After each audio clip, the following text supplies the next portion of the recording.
한국교회 2부 예배에 오신 여러분들을 환영합니다. 하나님 말씀 함께 보시겠습니다. 디모데후서 말씀입니다. 디모데후서 4장 6절부터 8절까지 말씀입니다. 디모데후서 4장 6절부터 8절까지의 말씀입니다. 제가 4절 읽고 제가 6절 읽고 여러분이 7절, 그 다음에 8절은 한 목소리로 읽도록 하겠습니다. 하나님의 말씀입니다. 전제와 같이 내가 벌써 부어지고 나의 떠날 시각이 가까웠도다. 나는 선한 싸움을 싸우고 나의 달려갈 길을 마치고 믿음을 지켰으니. 함께 하시겠습니다. 이제후로는 나를 위하여 의의 면류관이 예비되었으므로 주 곧 의로우신 재판장이 그날에 내게 주실 것이며 내게만 아니라 주의 나타내심을 사모하는 모든 자에게도니라. 아멘. 기도하시겠습니다. 하나님 감사합니다. 이 시간 저희들이 하나님의 말씀을 듣기를 원합니다. 말씀이 저희들 중심이 아니고 하나님께서 하고자 하시는 말씀을 듣기를 원합니다. 그것이 불편할지라도, 그것이 저희들의 마음에 들지 않을지라도 하나님의 말씀을 듣고 깨닫고 변화받을 수 있도록 도와주시옵소서. 스스로 하지 못함을 주님께 고백합니다. 성령님, 이 시간 임재하여 주셔서 저희들에게 전하는 자 듣는 자 모두 하나님의 말씀 앞에 무릎 꿇고 순종하며 치유받으며 회개할 수 있도록 도와주시옵소서. 감사하며 예수님의 이름으로 기도드렸습니다. 아멘. 모든 성경 말씀이 그렇겠지만 특히 오늘 본문을 잘 이해하려면 저희가 오늘 말씀이 쓰여진 그 배경을 이해할 필요가 있다고 생각을 합니다. 본문 말씀은 보시다시피 디모데후서 말씀입니다. 디모데후서는 사도 바울이 디모데에게 쓴 편지입니다. 바울의 총 13개의 편지가 성령의 감동으로 쓰여졌고 그래서 캐논, 하나님의 말씀 66권에 포함되었습니다. 우리는 이 바울의 편지를 바울 서신이라고 부릅니다. 그 13개의 편지 중에 대다수인 9개는요. 고린도 교회, 로마 교회, 골로새, 빌립보서, 에베소 교회 같은 이런 교회 공동체를 대상으로 쓴 편지고요. 또 4개의 편지는 바울이 개인에게 쓴 편지입니다. 또 개인과 동시에 공동체를 염두에 두고 쓴 빌레몬을 제외한다면 디도서, 또 고린도전서, 또 후서 이렇게 3가지 편지가 남습니다. 디도에게 또 디모데에게 이렇게 개인적인 편지를 바울이 썼는데요. 이건 뭘 의미하냐 그랬을 때 바울이 누구에게 개인적인 편지를 쓴다는 건 결코 흔한 일이 아니라는 겁니다. 뭔가 특별한 일이라 이렇게 보시면 되겠습니다. 자, 그렇다면 바울이 디모데에게 편지를 왜 썼을까요? 이것은 바울이 디모데를 어떻게 소개하는지 오늘 말씀을 보면 알 수 있습니다. 디모데후서 1장 2절, 디모데후서가 이렇게 시작하는데 자, 한번 읽어보겠습니다. 시작. 사랑하는 아들 디모데에게 편지하노니. 바울은 디모데를 자신의 아들이다, 자녀라고 부릅니다. 그런데 참 이상하죠. 저희가 알기로는 바울은 미혼이었고 그렇게 되면 어떻게 아들이 있냐 이런 의문이 듭니다. 그건 디모데전서, 바울이 디모데에게 쓴 첫 편지를 보면 알 수가 있습니다. 디모데전서 보시겠습니다. 디모데전서 1장 2절 말씀 시작. 믿음 안에서 참 아들 된 디모데에게 편지하노니. 보시다시피 디모데는 바울의 피가 섞인 그런 생물학적 아들이 아니고요. 믿음의 안에서 아들이라 했습니다. 다시 말해서 영적 아들입니다. 하지만 이렇게 피가 섞이지 않았다 그래서 그들의 관계가 특별하지 않은 것은 아닙니다. 그 점을 확실히 하기 위해서 지금 바울이 디모데를 소개할 때 뭐라고 합니까? 믿음 안에서 무슨 아들이요? 참 아들, 진짜 아들이라는 겁니다. 그 점을 강조합니다. 또한 이미 말씀드렸듯이 바울에게 디모데는 사랑하는 아들입니다. 이렇게 바울과 디모데의 관계는 굉장히 특별하고 애틋한 관계입니다. 바울은 디모데의 영적 아버지고 또 디모데는 바울에게 영적 자녀입니다.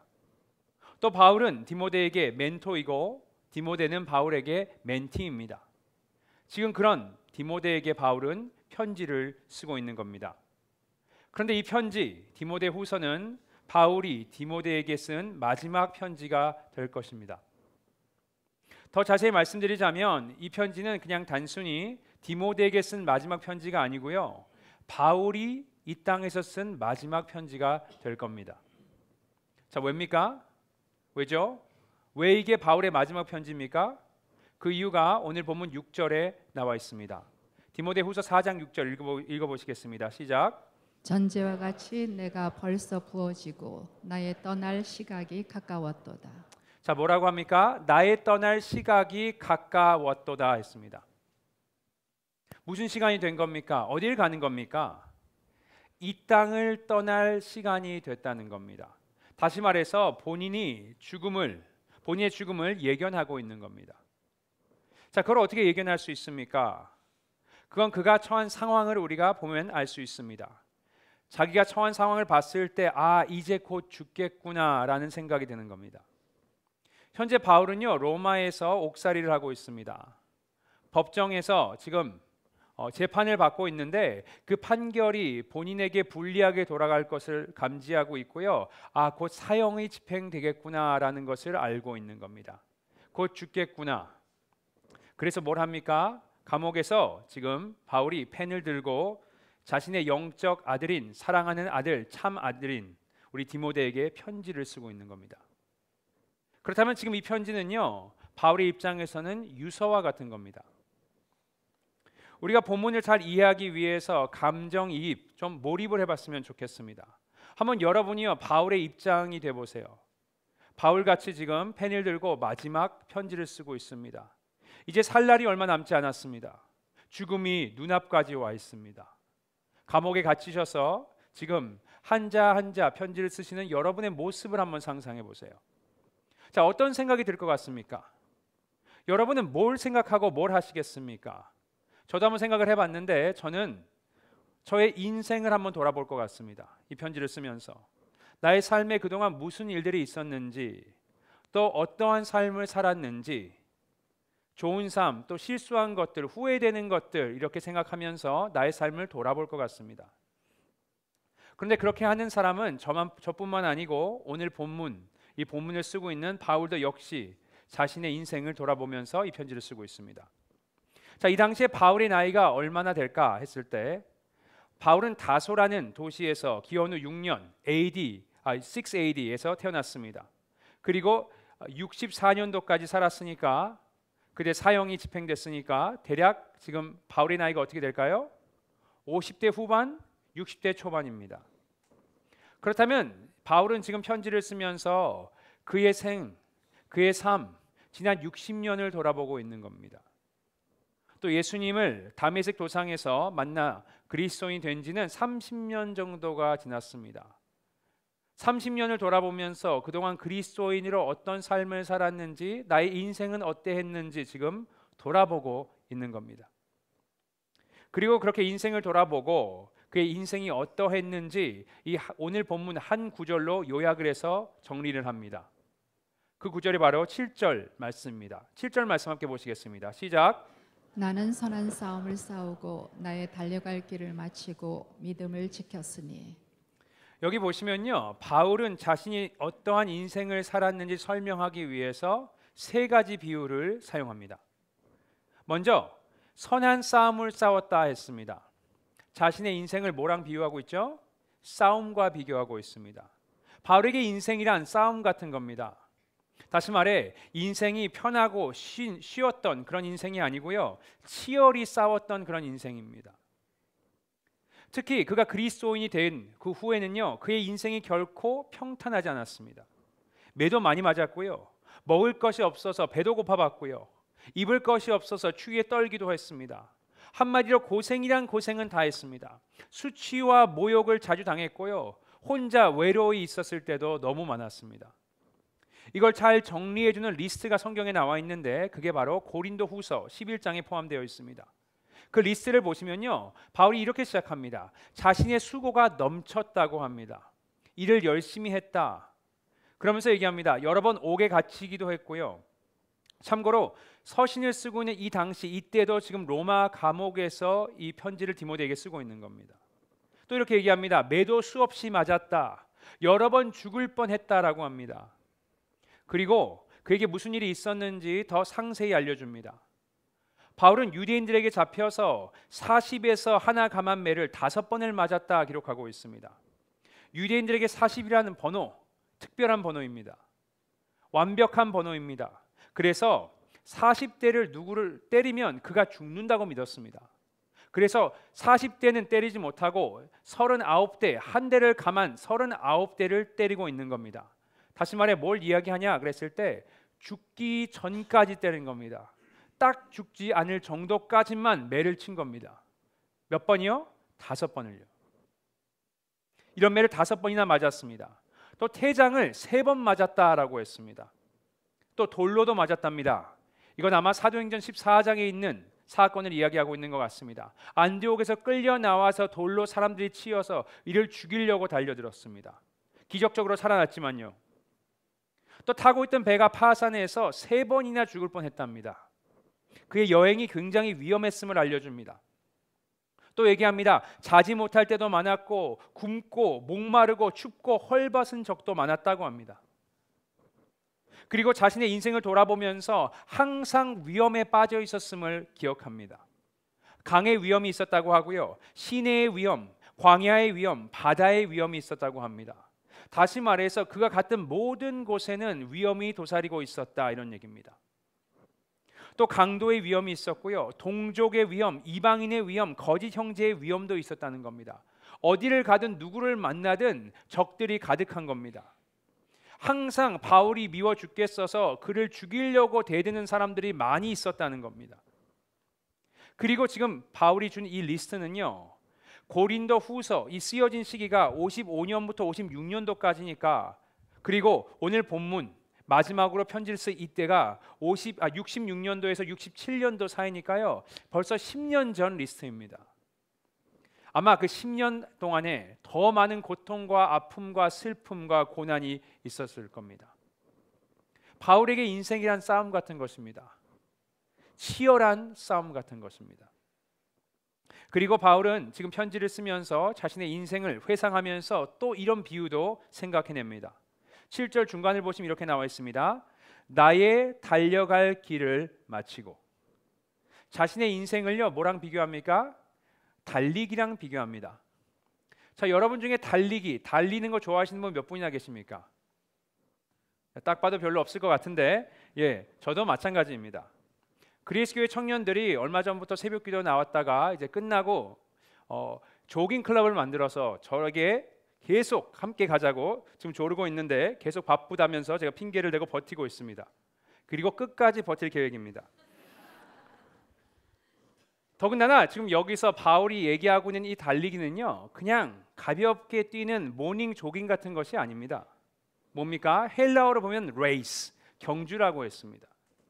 그것도요 100m, 20m, 200m 그런 단거리 경주가 아니고요 마라톤 같은 아주 장거리 경주를 이야기하고 있는 겁니다.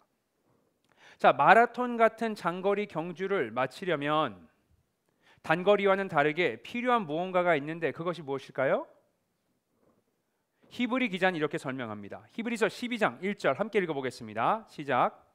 이러므로 우리에게 구름같이 둘러싼 허다한 증인들이 있으니 모든 무거운 것과 얽매이기 쉬운 죄를 벗어버리고 인내로써 우리 앞에 당한 경주를 하며. 인내로써 우리 앞에 당한 경주를 하며라 그랬습니다. 자, 마라톤 같은 장거리 경주를 완주하려면 뭐가 필요하다고요? 인내가 필요한 겁니다. persistence, patience, 인내가 필요한 겁니다. 여러분 뛰다 보면요 너무 고단하고 힘이 듭니다. 정말 포기하고 싶을 순간들이 여러 번 찾아올 것입니다. 마라톤 같은 장거리 경주를 뛰면 그럴 때 필요한 것은 속도도 아니고요 뭐가 필요합니까? 인내가 필요합니다. 이렇게 바울은 자신의 인생을 설명하면서 돌아보면서 마라톤 같은 것 같다라고 얘기하는 겁니다. 왜 그렇습니까? 인생이 너무 힘든 겁니다. 인생이 지치는 겁니다. 고단한 겁니다. 여러 번 생각했겠죠. 포기하고 싶다, 그만하고 싶다. 그런 위기가 그의 인생에 여러 번 있었던 것 같습니다. 바울에게 인생이란 마라톤 같은 경주입니다. 마지막으로 7절을 보시면 본인의 생에 대해서 이렇게 이야기합니다. 7절 마지막에 뭐라고 나와 있습니까? 읽겠습니다. 시작. 믿음을 지켰으니라 그랬습니다. 한국 성경에 한글 성경에 지켰다라고 번역된 이 단어를 헬라어 원어로 보시면요, 이런 장면을 생각하고 쓴 단어입니다. 뭐냐? 전쟁 중에 호시탐탐 기회를 노리는 적들이 있는 겁니다. 그 적들에게 뭔가를 지키기 위해서, 보호하기 위해서 지금 보초를 서고 있는 겁니다.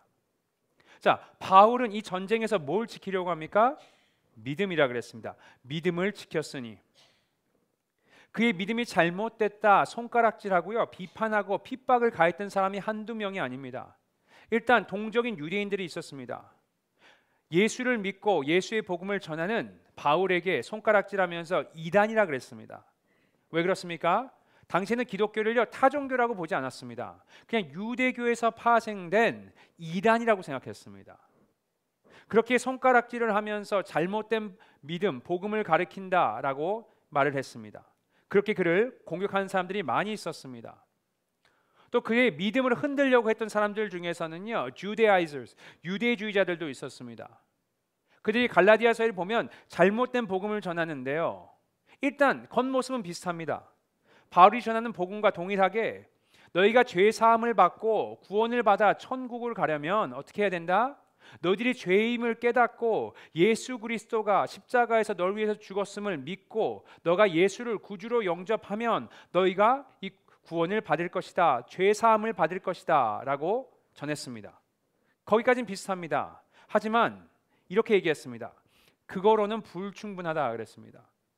구원을 받으려면 예수를 믿는 것 더불어 한 가지를 더 해야 하는데, 그게 뭡니까? 유대인이 되어야 한다고 주장했습니다. 유대인이 된다는 의미가 뭡니까? 일단 모세 오경 율법에 있는 율법들을 지켜야 되고요, 또 음식 규정도 따라야 하고요, 절기들도 지켜야 하고요, 또 남자는 할례를 받아야지 구원을 받을 수 있다고 주장했습니다. 유대인들 입장에서는 너무 귀가 솔깃한 그런 제안입니다. 왜 그렇습니까? 유대인으로서 전에 해왔던 것들, 그 전통들을 포기하지 않고 그냥 예수만 더하면 되니까요. 하지만 바울은 뭐라고 합니까? 절대 안 된다고 합니다. 다른 복음은 복음이 아니다 하면서 선을 딱 긋습니다. 이렇게 바울은요, 믿음을 지키기 위해서 안팎으로 많은 노력들을 했습니다. 그래서 그의 삶을 봤을 때, 그가 그리스도인으로서 사도로 생활했던 그 삶을 봤을 때 어떻게 얘기합니까? 전쟁 같았다고 지금 얘기하고 있는 겁니다. 호시탐탐 나를 노리고 나의 복음을 노리고 나의 믿음을 바꾸려고 애쓰는 사람들이 있는데 나는 타협하지 않았고 내 믿음을 지켰다라고 지금 얘기하고 있는 겁니다. 이렇게 죽음을 맞이한 바울은요, 자신의 삶을 돌아봤을 때 세 가지 비유로 자신의 생을 정리했습니다. 첫 번째 뭡니까? 자신의 삶을 치열한 싸움에 비교했고요. 두 번째는 인내를 필요하는 장거리 마라톤에 비교했습니다. 그리고 마지막으론 자신의 믿음을 바꾸려고 공격하려고 호시탐탐 자신을 노리는 그들과 싸우는 전쟁으로 비교했습니다. 싸움이고요, 경주고 전쟁입니다. 여러분이 보았을 때 사도 바울의 삶은 어땠던 것 같습니까? 결코 쉽지 않았고요, 즐겁지만도 않았습니다. 늘 항상 위험이 도사리고 있었고 아픔과 고통이 있었던 삶입니다. 믿을 사람이 하나도 없어요. 동족이건 이방인이건 없습니다. 로마인이건 유대인이건 없었습니다. 그런 삶입니다. 긴장을 늦출 수가 없는 고단하고 정말 포기하고 싶은 피곤한 삶이었습니다. 여러분은 그런 그의 인생의 스토리를 지금 들으셨는데, 이 바울의 인생을 한 단어로 정리하시자면 어떤 단어가 여러분에게 떠오르십니까? 저도 생각해 봤는데 이런 단어들이 떠오릅니다. 고통, 피곤, 슬픔, 두려움, 외로움, 뭐 이런 단어들이 떠오르는 것 같습니다. 저희들의 생각이 중요한 것은 아니고요, 그럼 정작 바울 본인은 본인의 삶을 한 단어로 정리했을 때 어떤 단어가 떠오르는 것 같습니까? 그는 그의 인생을 이렇게 정리합니다. 7절 말씀 앞부분 한번 보시겠습니다. 7절 말씀입니다. 나는 선한 싸움을 싸우고 라고 했습니다. 선한 싸움을 싸웠다. 선하다, 헬라어로는 칼로스, 아름답다라는 얘기입니다. 다시 말해서 바울은 본인의 삶을 돌아봤을 때 한 단어가 떠오르는데 그것이 무엇입니까? 아름다운 삶입니다. 여기서 우리에게 드는 의문이 있죠. 이렇게 많은 시련과 고통과 아픔과 고난을 당했는데, 어려움을 당했는데 어떻게 이런 인생을 가지고 아름답다 할 수 있냐는 겁니다. 어떻게 그럴 수 있습니까? 그 이유가요, 오늘 본문 마지막 절인 다음 절인 8절에 나옵니다. 8절 한번 같이 읽어보시겠습니다. 시작. 이제 후로는 나를 위하여 의의 면류관이 예비되었으므로 주 곧 의로우신 재판장이 그날에 내게 주실 것이며 내게만 아니라 주의 나타나심을 사모하는 모든 자에게도니라.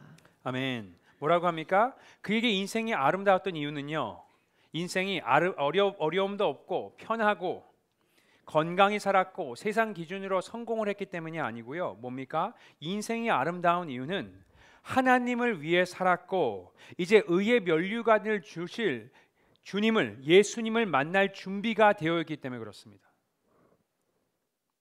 그래서 7절에 이런 동사를 사용하는 겁니다. 한국어로는 알아차리기가 쉽지 않으니까 제가 영어로 읽어드리겠습니다. 7절 말씀입니다. I have fought the good fight. I have finished the race. I have kept the faith. I have. perfect tense입니다. 완료 시제입니다. 싸움을 이미 마친 겁니다. 경주가 이미 다 뛴 겁니다. 경주를. 믿음을 지키는 것을 이미 마친 겁니다. It's complete. 완료가 되었다, 이런 얘기입니다. 완료가 되었기에, 다 뛰었기에, 경주를 마쳤기에, 싸움을 마쳤기에, 지키는 일을 마쳤기에 이제는 예수 그리스도를 만날 준비가 되어 있다는 겁니다. 그래서 아름다운 삶입니다. 그래서 6절에서도 뭐라고 합니까? 6절 한번 보시겠습니다. 본문 6절 말씀 봅니다. 시작. 지 내가 벌써 부어지고 나의 떠날 시각이 가까웠도다. 이 말씀을요, 세번역 성경에서는 이렇게 얘기합니다. 제가 6절을 읽어드리겠습니다. 세번역 성경입니다. 나는 이미 부어드리는 제물로 피를 흘릴 때가 되었고 세상을 떠날 때가 되었습니다. 자신의 인생이 이미 부어졌다는 겁니다. 자신의 삶을 남김없이 주를 위해 다 쏟아냈고 이미 already 준비가 되어 있다는 겁니다. 그리고 베드로가 예수님을 만날 준비가 되어 있다는 것은요, 나타내주는 말씀이 빌립보서에도 나타나 있습니다. 빌립보서는 6년 전에 쓴 말씀인데 이렇게 나와 있습니다. 빌립보서 1장 21절부터 24절까지 한 목소리를 읽겠습니다. 시작. 이는 내게 사는 것이 그리스도니 죽는 것도 유익함이라. 그러나 만일 육신으로 사는 이것이 내 일의 열매일진데 무엇을 택해야 할지 나는 알지 못하노라. 내가 그 둘 사이에 끼었으니 차라리 세상을 떠나서 그리스도와 함께 있는 것이 훨씬 더 좋은 일이라 그렇게 하고 싶으나 내가 육신으로 있는 것이 너희를 위하여 더 유익하리라. 아멘. 무슨 일이 벌어집니까? 지금 바울이 고민을 합니다. 두 사이에 끼었다. 죽음과 삶의 사이에 끼었다는 겁니다. 고민을 합니다. 뭐가 더 좋을까? 죽는 것이 더 좋을까? 계속 사는 것이 더 좋을까? 고민합니다. 그리고 뭐라고 합니까? 죽는 것이 유익하다. 그리고선 세상을 떠나는 것이 훨씬 더 좋은 일이라고 합니다. 왜 그렇습니까? 그냥 단순히 일이 힘들어서, 삶이 너무 고단해서? 아닙니다. 왜죠? 이 세상을 떠난다는 것은 그리스도를 만나고 그리스도와 함께 있을 수 있기 때문에 그렇습니다. 그럼 왜 이 땅에 살고 있습니까? 이렇게 얘기합니다. 죽지 않고 육신으로 있는 이유는 다른 이들의 유익을 위함이요라 그랬습니다.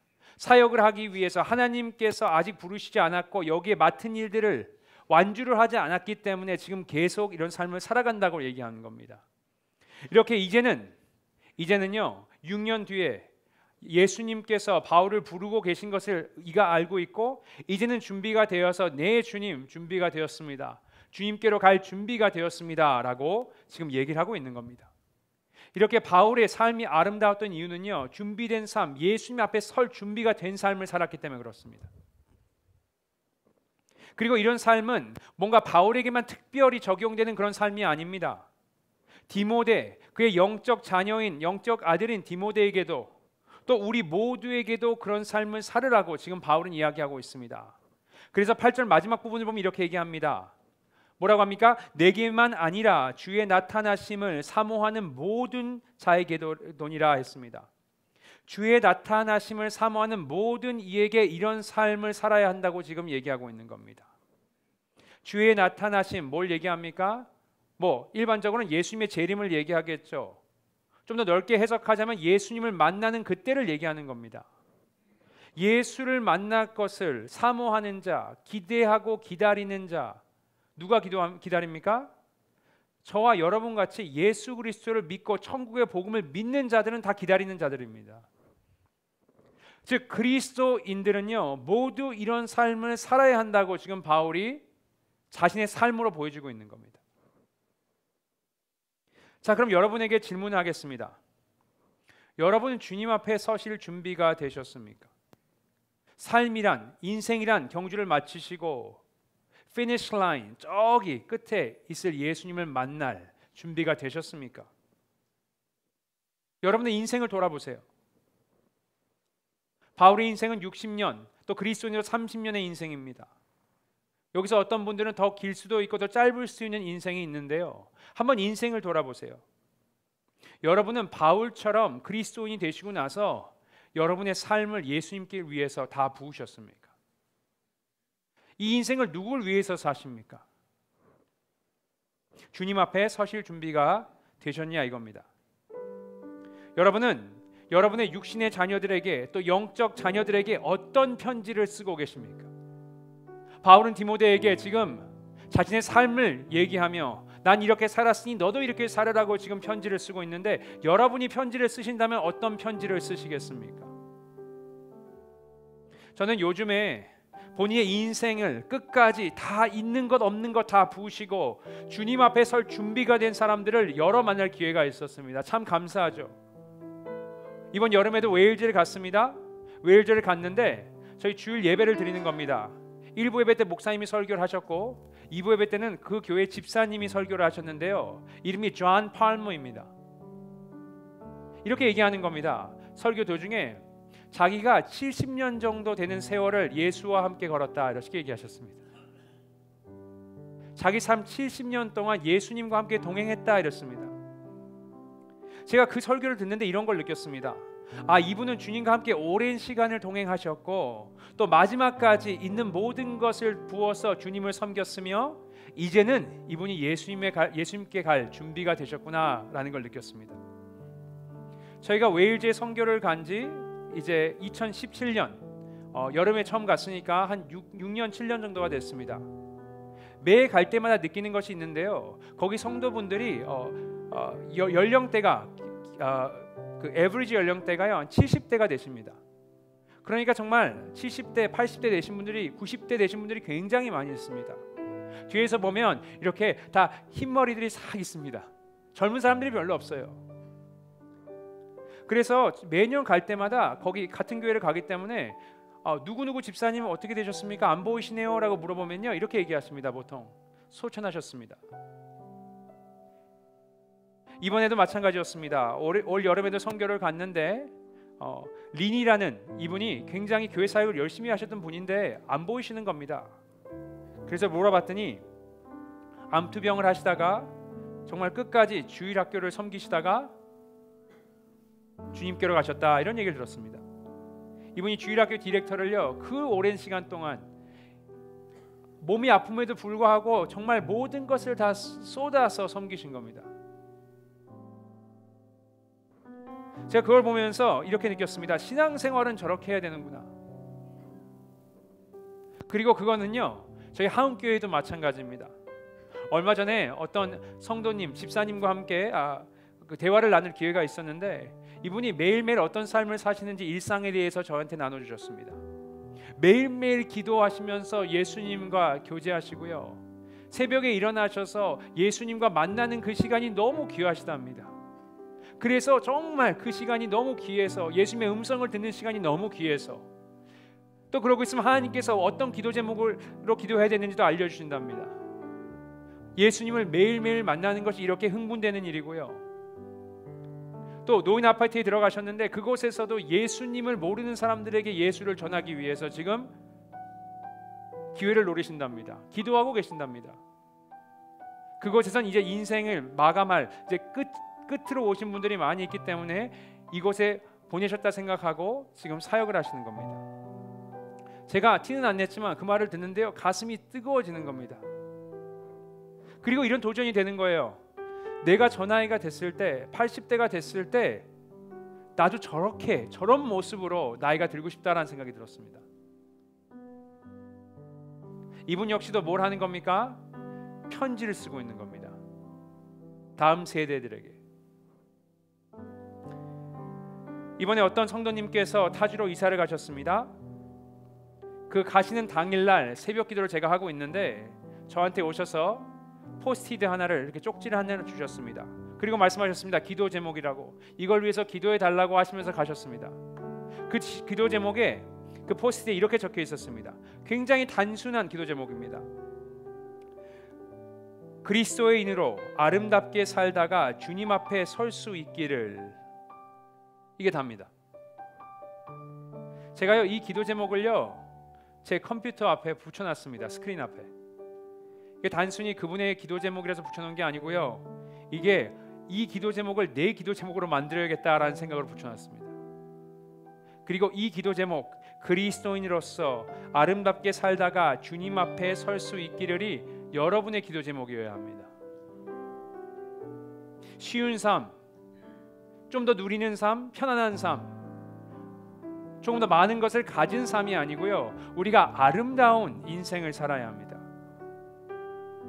우리 모두 분명히 예수님 앞에 설 그런 순간이 올 것입니다.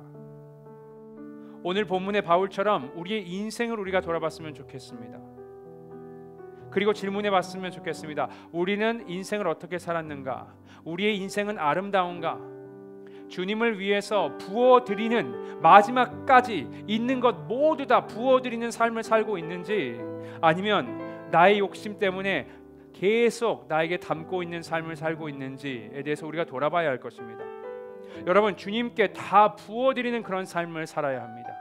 이게 아름다운 삶입니다. 바울의 삶이 특별한 삶이 아니고요, 우리 모두가 살아야 할 삶을 지금 바울이 보여주고 있는 겁니다. Hold nothing back, 다 드리는 겁니다, 주님께. 그렇게 여러분의 자녀들에게, 또 다음 세대에게 우리가 편지를 써야 합니다. 글로만 쓰는 편지가 아니고요, 삶으로 쓰는 편지가 필요합니다. 여러분, 예수님 사랑하십니까? 정말 사랑하십니까? 여러분, 천국 영생을 믿으십니까? 삶으로 보여주세요. 삶으로 보여줘야 합니다.